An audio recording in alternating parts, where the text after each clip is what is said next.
Well,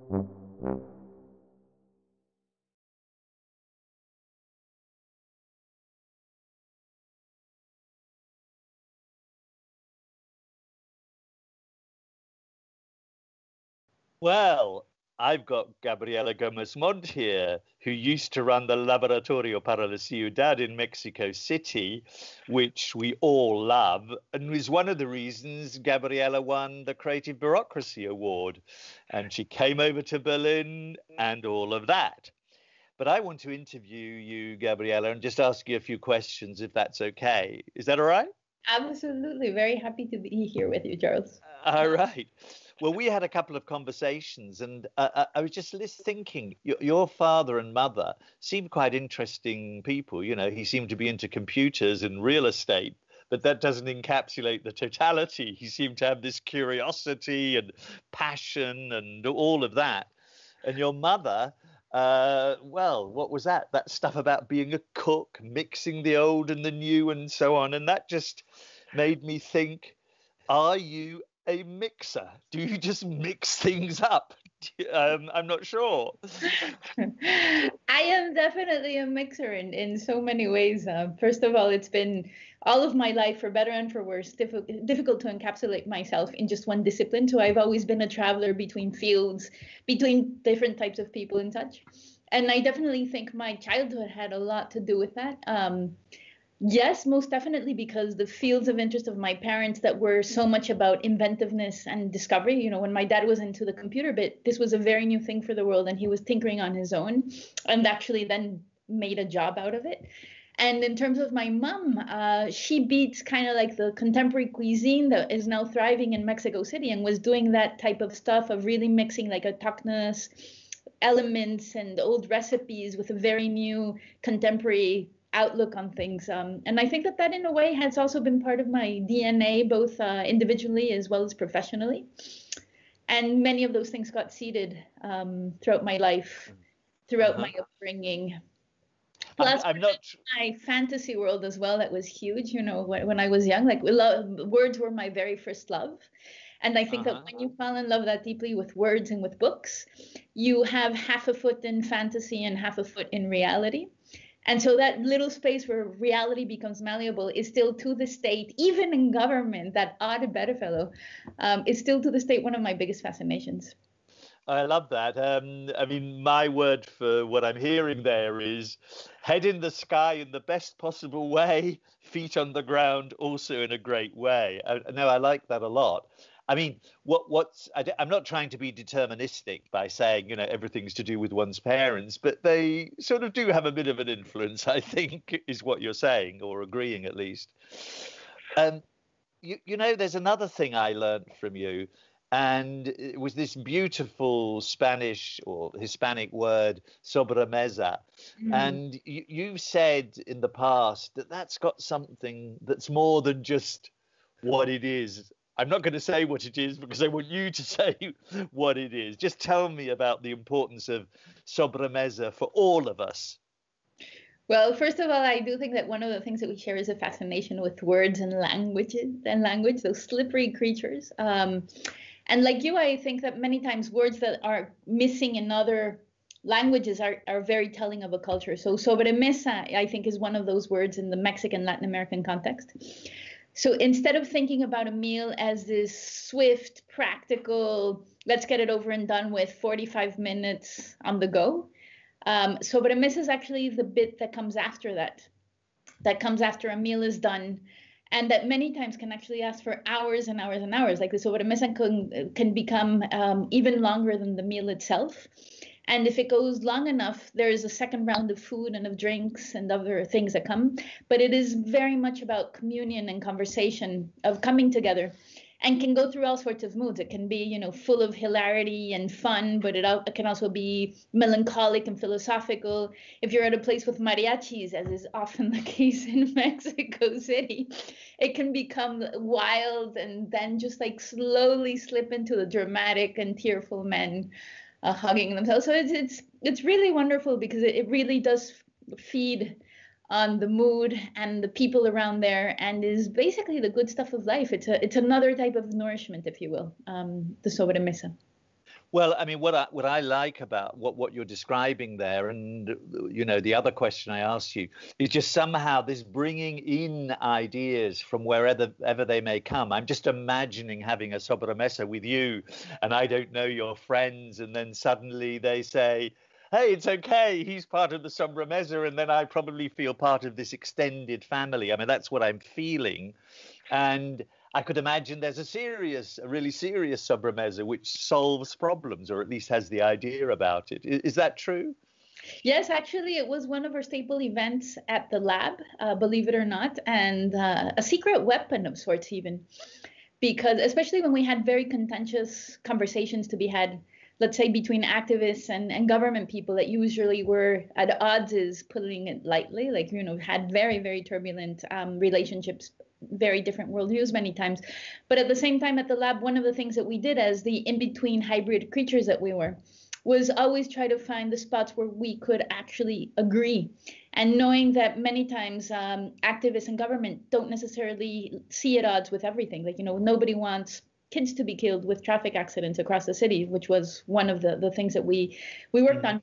And so instead of having a meeting where architecture has all of these power structures without meaning to, that it draws around people. So if you walk into a minister's office, and a minister in Mexico City, as you probably know, like oversees transportation, let's say, for 21 million people at one point in time. Yeah. We have the city proper, but also the floating population that comes in every day. Like, this is countryside, so they take themselves very seriously, and you have like all of these symbols of power, the mayor's picture at the back, the Mexican flag, the big mustaches many times, and all of that in a certain sense draws a type of relationships that gets replicated, notwithstanding that you change people into that, because it becomes more a role that you're playing. And I do think that we play our roles more often than we believe we do. And so getting people on a rooftop, which was where the Mexico City lab was housed, and having a sobremesa where people were eating and drinking mezcal together, it didn't necessarily take away the interesting tensions, but we always had like a couple of rounds of exorcism, in fact, where people were still very angry.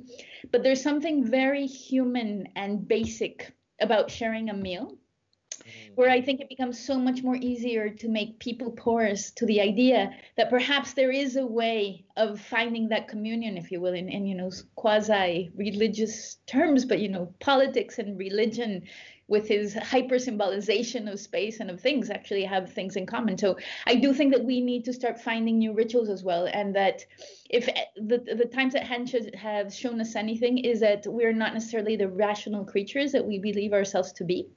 And I do think that policy and government and bureaucracy has perhaps not thought enough about the rituals and the language and the spaces where all of these interactions occur. So sobremesas was a way of actually doing that, and highly successful, I must say. I mean, mezcal was our secret weapon as well, because, mezcal puts you, it's kind of like, the tequila, but it has this very soft quality. I understand why it had a religious space and mythic space in kind of like pre-Hispanic Mexico. So yeah, that's maybe not necessarily something that every place could replicate, but there is something about sitting together and breaking down hierarchies. No ties were allowed, no titles were allowed. We all came with our first name. And one of the things that we tried to do is, get us off on a footing of understanding each other as people and not as roles. Yeah. So it was again not for the faint-hearted, but so fascinating to see how it actually does work on a very deeply human level.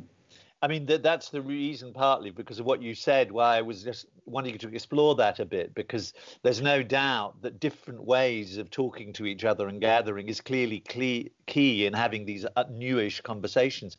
It also reminds me, just to show how cultures are different, that you probably know that in Finland, their version is together to go into the sauna. And since you're basically naked, there's nothing you can hide.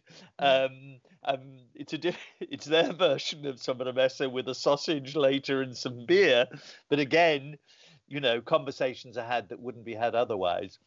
Anyway, that's an idea for your next Creative Bureaucracy Festival. When we can meet in person, we can have like these workshops where we just like meet under different guises of different cultures. In our case, the sobremesa, which is also another way, perhaps, of becoming naked more through conversation, Exactly.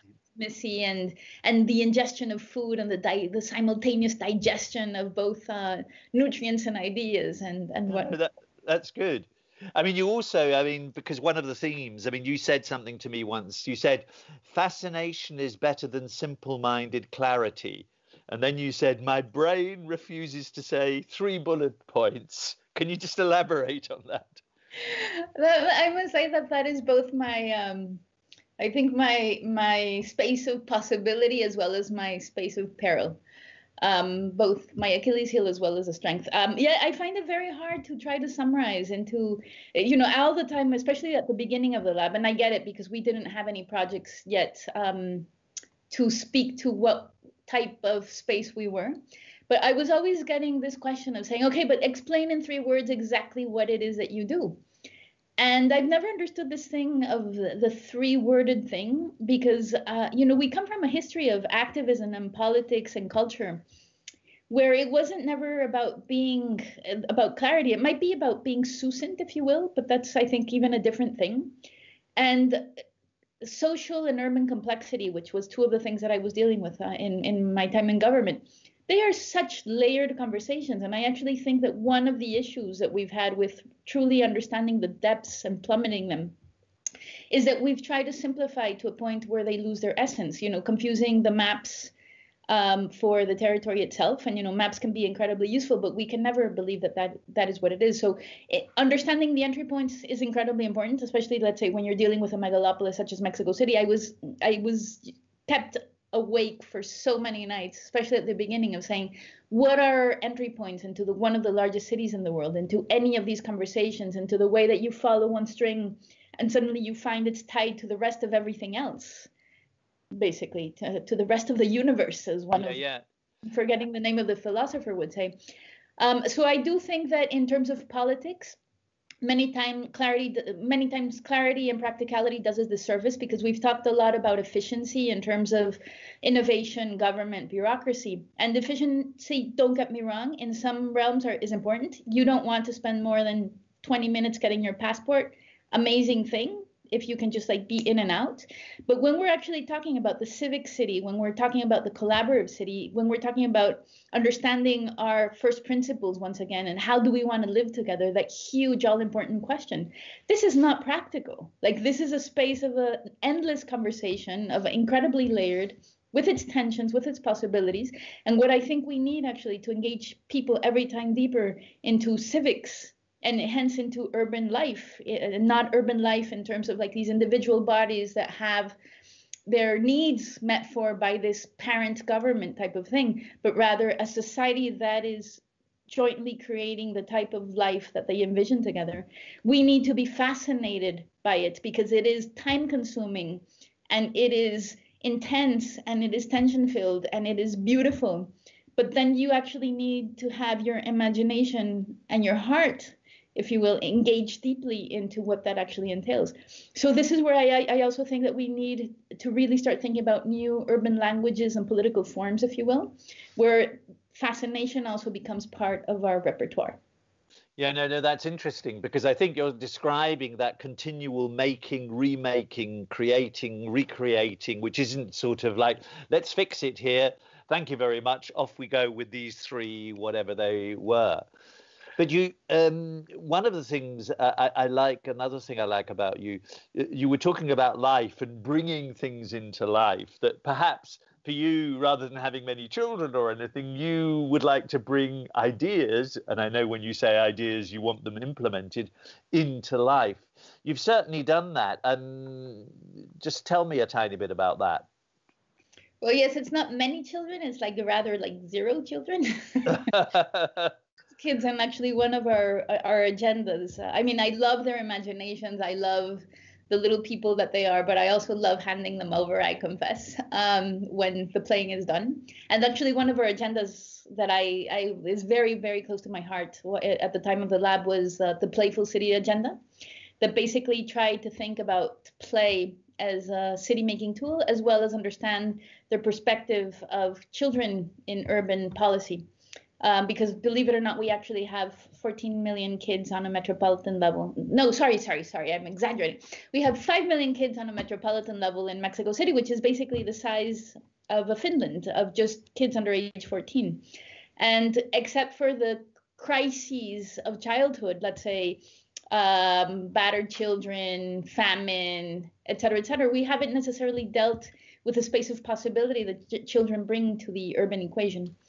That said, yes, absolutely. Like engendering things. One of my favorite things in life is bringing things into the world that did not exist before. It's perhaps the reason why I was so fascinated by the lab, the idea of a lab, which was new in Mexico City government, but also new in the whole of Latin America, and was a quirky enough creature to actually, carve its own little territory and its own little space in terms of how we brought culture a little bit deeper into the equation. And one of the other motivating principles, if you will, at the lab was how do you design for projects to create a life of their own? So being stewards, I think there's different ways of stewardship. One stewardship is that you always have to do the hand holding to the very end. There's another generative stewardship, I believe, that is you bring things to life. And if they are strange attractors, if they have built communities around questions, if they are layered enough, going back to the idea of fascination, then they actually completely overflow. You lose control of them, which is a beautiful thing, as well as perhaps, a slightly nervous making thing as well for other people. And so we've seen that with the lab. A year after I've left government, I can for sure see some fetus programs that died in our hands, unfortunately, with the change of government, and others that have only acquired momentum just because there were so many other parents, if you will, because I do think it is perhaps about this multifold stewardship parenthood, if you will, where instead of thinking about two people, you think again, like how do you form whole communities around questions that will actually be the ones that keep on putting energy into the space. Yeah, so ideas that have many parents in one way or another, and therefore they're committed to them, perhaps. I mean, one of the things you told me also is that was quite a strong experience for you was the Fabrica thing in Treviso, Italy, northern Italy. And I think you said the word, that was my finishing school. All right. It wasn't Switzerland in the sort of dolling yourself up. It was a different sort of finishing school, was it? Yeah, it was actually, perhaps thinking out loud here, a finishing school that was an unfinishing school. There I unlearned so many things that I knew. That is actually what basically brought to my life a huge fascination with the transdisciplinary world, which goes beyond the multidisciplinary, because, multidisciplinary is when you have, you're the, let's say, the thinker. Environmentalist, yeah. To the designer, and the designer hands it over to the communications person, and then it's more of a factory lineup, whereas the transdisciplinary is everything mixed up, and how do we create something in between us, like a language, a project, the rules of engagement that no specific individual has within them, but actually lie in the middle of everything, like a secret, if you will, like Derrida's secret. And so I feel that is a really beautiful way of thinking, and Fabrica, that's what it did to our brains, because we were pushed to actually create in many disciplines at once at a very high level, and they could send you back at any point in time. So, I was 23 years old, and one of the reasons that I have white hair at a relatively early age is Fabrica, because it was beautiful, but also very stressful, because you really needed to become proficient in many languages. And I was also working with 35 people from 11 different countries. So as you can imagine, just like the mixing and matching and the synergies, as well as the distances between us individually, the disciplines, the cultures, and everything, made for this delicious space. And it was also a space that was very, very careful to reflect upon a creative ethos as pertains to the social world, to speak about, even delicate subjects. And, Colors magazine, that I don't know if you know it, but, it was quite an emblem at the time, that was, for example, the first magazine to talk directly about AIDS. And they did it in a very, very interesting way, which goes back to my idea about fascination. You can put out a 100-page report on AIDS, But perhaps if you actually want the youth to engage in deeper conversations that they're not having with their parents because there's so much stigma around this, or not having socially, then how do you create these spaces for ideas and traveling surface for ideas that allow for a juicier, more turbulent, more shadowy sometimes conversation that needs to happen so that we can get to where we want to go, instead of just like thinking that we can skip over that.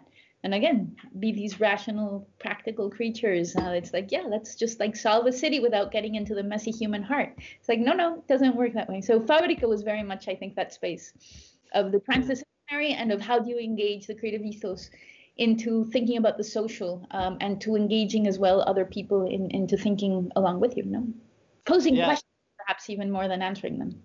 But some of the sort of words that are coming up, or into my mind at least, is all these words like catalytic, creating movement, generating. Also, generosity is a word that you use a lot. Roller coaster is perhaps a word we should also use, I don't know. But you did a lot of artistic projects before you actually got into the lab. I mean, was that a good preparation for the lab work you did ultimately?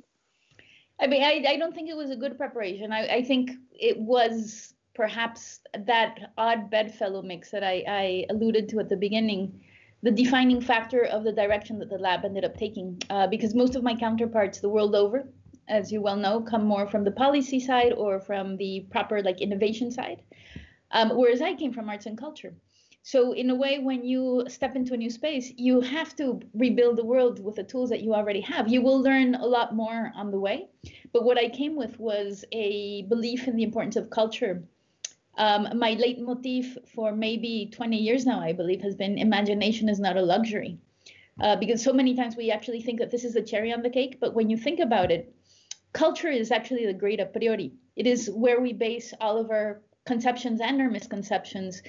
Our framing devices, our metaphors actually are like very literally, and now the neuroscientists have jumped into this conversation. Like, the metaphors that you use, the language that you use, the thinking spaces or the stories with which we tell our stories, as Donna Haraway would say, will end up influencing what we see and what we don't see, our blind spots and our space of possibility.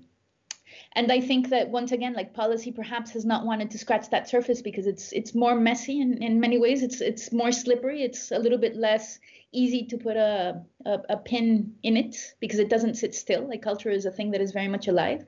But what are the access to culture, to this deep DNA, to this deep culture code, if you will, of a society? It also has to be through language and through metaphor and through the way that we make meaning together. And even though policy is an amazing tool to make reality malleable once again and to form different social and urban realities, it is just one bit of it. I mean, I passed laws, like incredibly progressive laws, like the Open City Law that no longer exists. And I was so happy when it passed by unanimity in Congress, because I mean, it has everything from open everything, open source, open code, non-proprietary platforms, but also was there push for open knowledge, and for giving Mexico City citizens the right not only to partake in elections and whatnot, but to be part of the design of public policy, and hence mandated the rest of the government to create experiments around adding this citizen layer. That said, it was so progressive, and I was so happy when it passed in unanimity in Congress, saying like nobody understood what they just passed, and I was thrilled with this idea.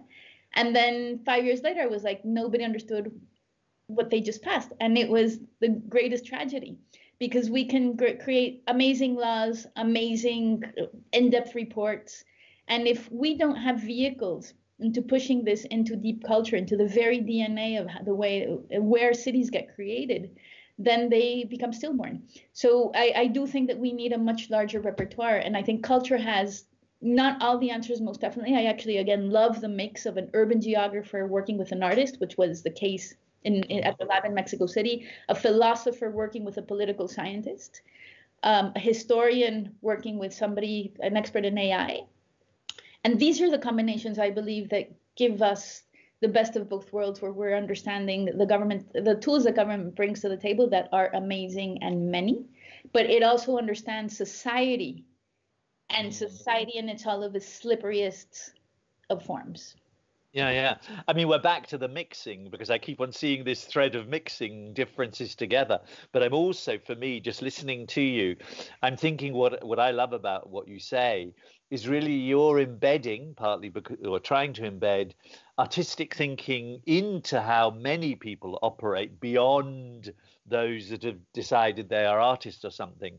I mean, I remember you also saying you wanted to preach beyond the choir. You want somehow this way of looking at things to become more normalized, if I can call it like that, because it unfolds potential. That's how I'm interpreting what you're saying. Is that roughly true?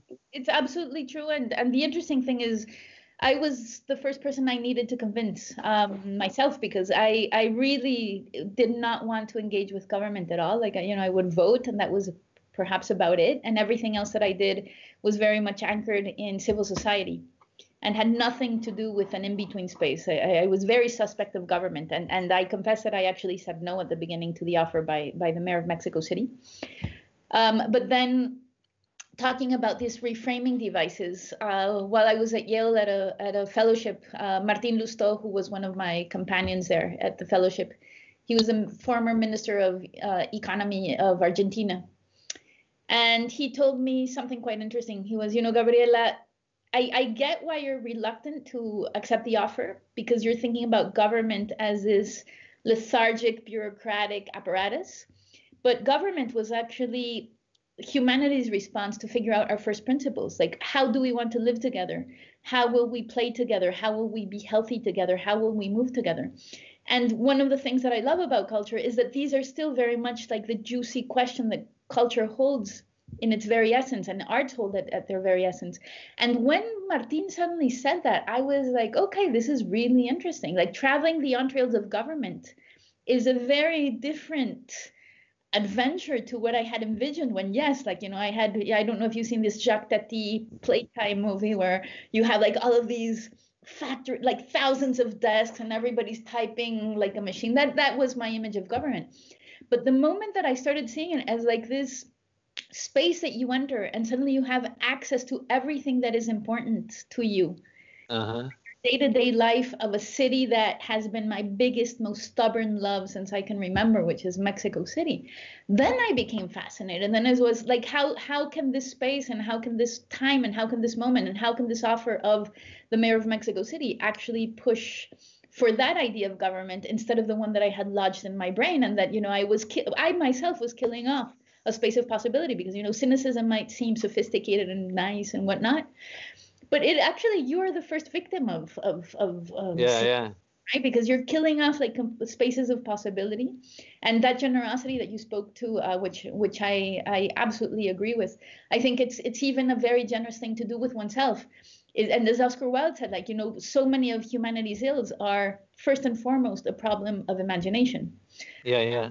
And I had my own issues with my own ways that I was imagining government and that I was imagining policy. And the public realm to the state is now one of my biggest obsessions of, what that publicness of how we belong to each other, and how we also create these tensions within each other.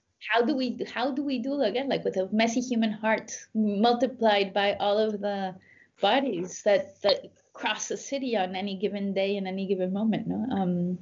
Yeah, what I find really interesting about what you're saying too is, on the one hand, you've got this sort of fluid, flexible bits of ruffling feathers and all of that approach to your work, and at the same time, you were very practical. I mean, putting together the Constitution for Mexico City is not an easy thing. Dealing with the 5 million children, well, you didn't deal with all of them, but you certainly did some projects. Dealing with the Uber driver conflict. I mean, creating the map of all those minibuses and all of that. These are all eminently practical things, but somehow you did it through you being who you were, which might have not been predicted. Perhaps that goes. I mean, there's so many things that surface in my mind while you say this. One of them is that, in a way, because I came with an obsession of how do you actually make reality malleable again? Like, how do we use imagination to make these naughty spaces of human urban life a little bit more interesting, if you will. And in a way, that becomes both a space to think about and to be quirky and sometimes even outlandish and fantastical even. So and this is where perhaps many times even academia has such an interesting space, like, the right to the city, which is a beautiful concept that's actually embedded in our constitution. And as you know, in terms of Lefebvre and David Harvey, it has a beautiful thing of that in the end, the right to the city is actually the right to be able to imagine a city, because first we create our cities and then our cities end up creating us. And I wholly and truly believe this. So, that's a beautiful philosophical concept, but then how do you ground it?